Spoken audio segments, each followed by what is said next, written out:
work with a lot of materials, but the main material I work with is like ink technologies because I'm basically a printmaker by skill.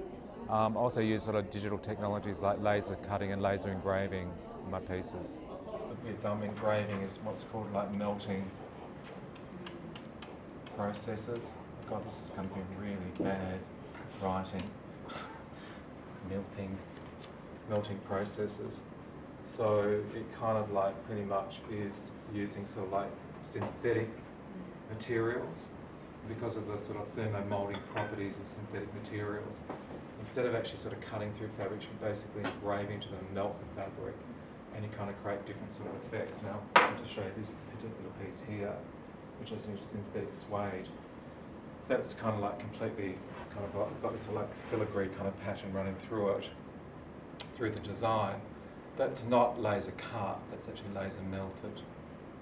So the sort of like result is actually quite different. Just hand that around as we go. Different types of card and wood as well. So you can kind of see how it sort of like engraves into the surface and how it sort of cuts sort of paper. So it cuts into the fabric. I've done some leather. There's one that actually didn't work, so we have to talk about the parameters that don't work. Leather cutting, suede cutting, and also fabrics, which are kind of really exciting. And I've actually sort of cut some denim, leather, wool, and microfiber. So there's two things you need to think about there. One is the settings. Now the settings for light engraving just has two aspects to relate to the laser cutting machine. One is speed and one is power. I have a fascination with researching sort of like new ways of doing things and cutting edge ways of doing things. And that takes a lot of time. You need to be patient about the process. I mean, there's a lot of trial and error that goes into that sort of process. And once actually I've worked out the technique, it's actually quite quick to actually produce.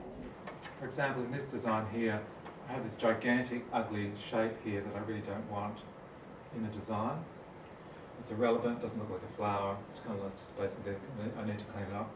The simplest way of cleaning up is to use the eraser tool to just go over it and take all that sort of line work out. It's a beautiful little tool in Illustrator. So basically come out and take it away. But you can also play with sort of like stroke values and stroke sort of effects through the library in Windows. Again, down the bottom you've got sort of like brush libraries. If anyone's actually explored Illustrator, you should explore brush library. You've got vector packs, for example. I can do hand-drawn brushes or vector brush packs, and all these are basically brush patterns that are kind of being imported into Illustrator. You can create your own brush patterns.